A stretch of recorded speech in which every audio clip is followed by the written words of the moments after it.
Hi friends, பெங்களூர்லேருந்து one day ட்ரிப்பாக போயிட்டு வரக்கூடிய ஒரு கோயிலுக்கு தான் இப்போ போயிட்டுருக்கோம். இப்போ நீங்கள் பார்த்துட்ருக்கிறது வந்து கோயம்புத்தூர் இல்லை, பெங்களூர்லேருந்து 60 கிலோமீட்டர் தூரத்தில் இருக்க ஆதியோகி சிலையை பார்க்குறதுக்கு தான் இப்போ போயிட்டுருக்கோம். கோயம்புத்தூரில் இருக்க மாதிரியே இந்த பெங்களூர் பக்கத்தில் வந்து இந்த ஆதியோகி சிலையை வந்து அமைச்சிருக்காங்க. போகிற வழி ரொம்பவே அட்வென்ச்சராக இருந்துச்சு. ஆதியோகி சிலை வந்து 4 பக்கம் மலைகளால் சூழப்பட்டு அதோட நடுவில் தான் இந்த வந்து சிலை அமைச்சிருக்காங்க. கோயம்புத்தூரை விடவே இங்கே பெங்களூரில் இந்த ஆதியோகி அமைச்சிருக்க பிளேஸ் வந்து ரொம்பவே சூப்பராக இருக்குது.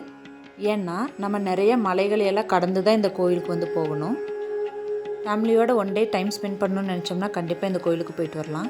இந்த ஆதியோகி சிலை வந்து எங்கே அமைஞ்சிருக்கு, எப்படி போகணும், இங்கே நடக்கிற ஃபேமஸான லேசர் லைட் ஷோ ஆரம்பிக்கிற டைமிங், இதெல்லாம் பற்றின முழு தகவலையும் நம்ம ஒரு முழு வீடியோவில் பார்க்கலாம்.